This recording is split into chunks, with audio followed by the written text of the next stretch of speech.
Меня зовут Андрей Шаврей. По-латышски Андрей Шаврей с добавлением буквы «С».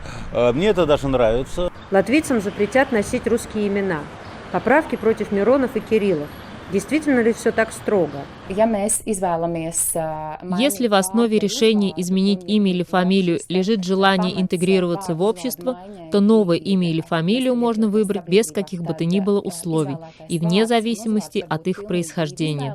Так почему русскоязычное население так реагирует на любое сообщение, связанное с написанием имен и фамилий?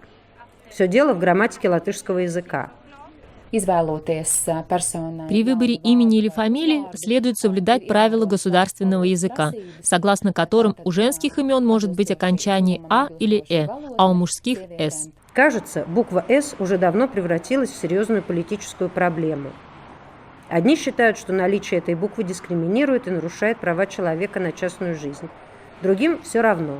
К его имени государство принудительно добавляет латышские окончания в документах. Никакой латыш не пострадает, если в моем удостоверении личности будет написано «Кузьмин» латинскими буквами вместо «Кузьминс». Латвия не единственная страна, которая выдвигает свои требования к образованию имен и фамилий.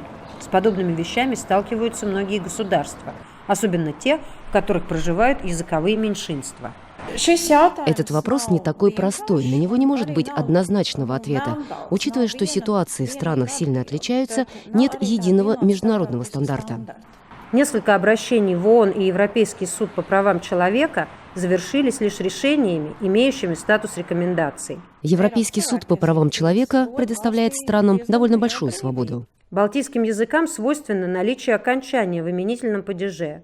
Добавление конечного «с» в латышском не меняет корень слова, а всего лишь обозначает его грамматическую форму.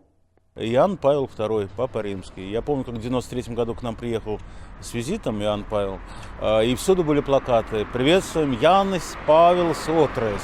То есть по-английски он, наверное, Джон, по-русски Иоанн. Получается, что проблема во многом надумана, а грамматика становится заложницей политических амбиций и лишь усиливает напряжение между латышской и русской общинами. Анна Трудолюбова, «Настоящее время», Рига.